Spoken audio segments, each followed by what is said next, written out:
bekerja, dan baik budinya. Setiap hari, dia mengerjakan sawah dan ladang milik ibunya yang berada di pinggir hutan. Dia bekerja membantu pamannya.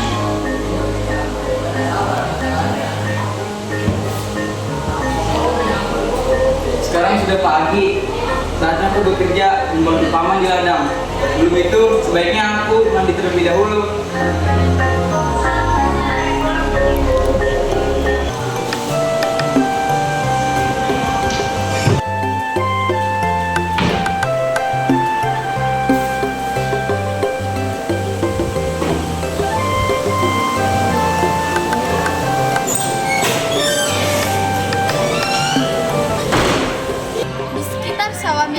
Malim Deman itu tinggal seorang janda tua, Mande Rubiah namanya.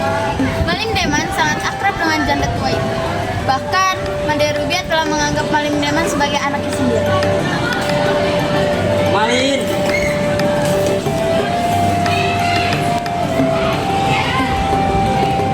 kau pasti lapar ya menjaga ladang malam-malam begini. Ini ibu bawakan makanan untukmu. Baik pak, dihabiskan ya Malin. Baik ibu, terima kasih makanannya. Tapi saya makan sampai habis. Suatu malam, Malim Deman kembali menjaga tanaman padinya. Dia hanya seorang diri di tengah sawah. Tiba-tiba dia merasa sangat haus.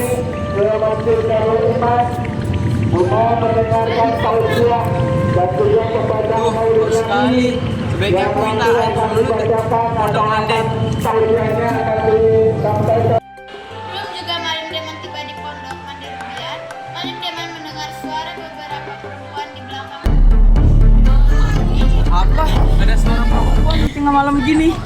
Dengan berjalan bertiga muka, Malim Deman segera menuju sumber suara yang sangat mencurigakan. Jatuhlah Malim Deman ketika melihat 7 bidadari tengah mandi di kolam yang terletak di belakang pondok Mande Rubiah. Malim Deman sangat terpesona melihat kecantikan 7 bidadari itu ketika wajah mereka terkena sinar rembulan yang tengah sempurna.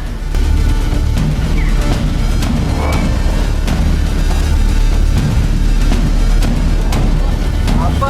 Mereka bidadari kayangan. Apa itu selendang? Apa salah satu selendang itu ya? Dengan berjalan mengendap-endap, dia mendekati 7 selendang itu dan mengambil salah satu selendang. Segera disembunyikannya selendang.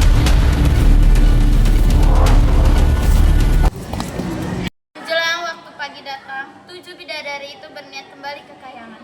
Salah satu bidadari, yaitu bidadari bungsu. Ia tidak dapat menemukan selendangnya. Di mana selendangku? Kenapa selendangku menghilang? 6 kakaknya telah berusaha turut membantu mencari selendang itu. Tetapi hingga menjelang fajar, selendang milik bidadari bungsu tidak dapat ditemukan. Adik bungsu, dari sebentar lagi dan kita belum menemukan selendangmu. Jangan terpaksa kita tinggalkan adik bungsu. Bidadari pun menggunakan selendang, mereka masing-masing terbang kembali ke kayangan. Sepeninggalan kakaknya, si bungsu menangis. Kakak, jangan tinggalkan aku di sini sendiri, aku takut kak. Mengapa kau menangis? Selendangku hilang, aku tidak dapat kembali. Jangan takut. Jika kau mau ikutlah denganku, Mande Rubiah mungkin bisa menolongmu.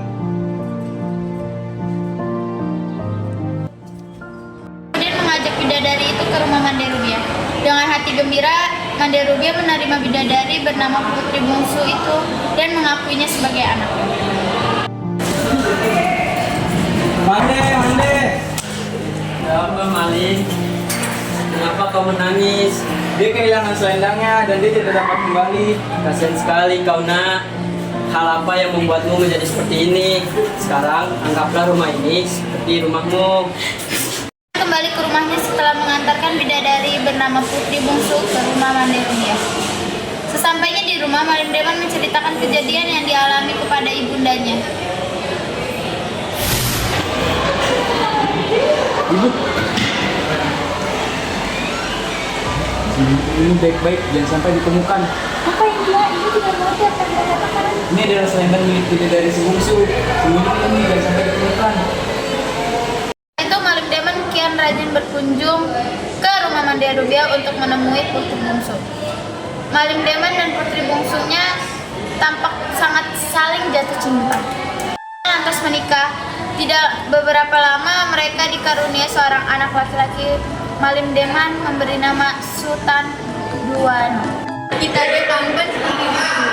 Betul istriku, kali ini kita berbicara sebenar ya. Putri bungsu semula sangat berbahagia bersama suaminya Malim Deman. Namun sejak Sultan Duano lahir, perangai Malim Deman menjadi berubah. Malim Deman malah lebih banyak menghabiskan waktunya di arena perjudian.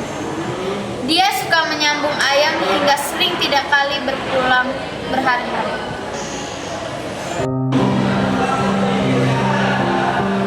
Mengapa suamiku sekarang sikap menjadi berubah begini? Hatiku sedih, aku rindu kayangan.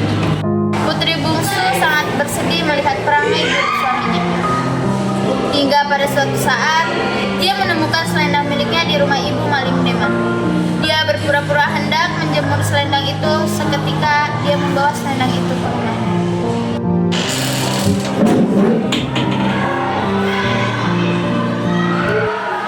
Pak, selendangku. Jadi selama ini selendangku disembunyikan di sini. Kemudian menemui Bujang Karim, pegawai Malim Deman. Bujang Karim, Iya. tolong sampaikan ini kepada suamiku bahwa aku akan pergi ke kayangan membawa Sultan Duano. Oke. Karim segera mencari Malim Deman ke arena perjudian. Setelah bertemu, diceritakannya pesan dari putri bungsu kepada Malim Deman. Tuan Malim, Tuan Putih berpesan kepadaku, dia berkata, dia akan kembali ke kayangan dan membawa anakmu yang bernama Sultan Duano. Apa? Sudah, aku harus bergegas kembali ke rumah. Malim Deman panik dan dengan terburu-buru dia segera kembali ke rumah untuk menemui istri dan anaknya. Namun semua sudah terlambat. Sampainya di rumah, istri dan anaknya sudah tidak ada. Istrinya telah membawa anak kesayangannya kembali ke kayangan. Malim Deman hanya bisa menyesali kepergian anak dan istri. Dia benar-benar sangat menyesali, namun penyesalan hanya penyesalan. Apa yang telah terjadi tidak dapat diulang lagi. Akibat sikap buruknya, dia harus kehilangan keluarga yang dicintainya.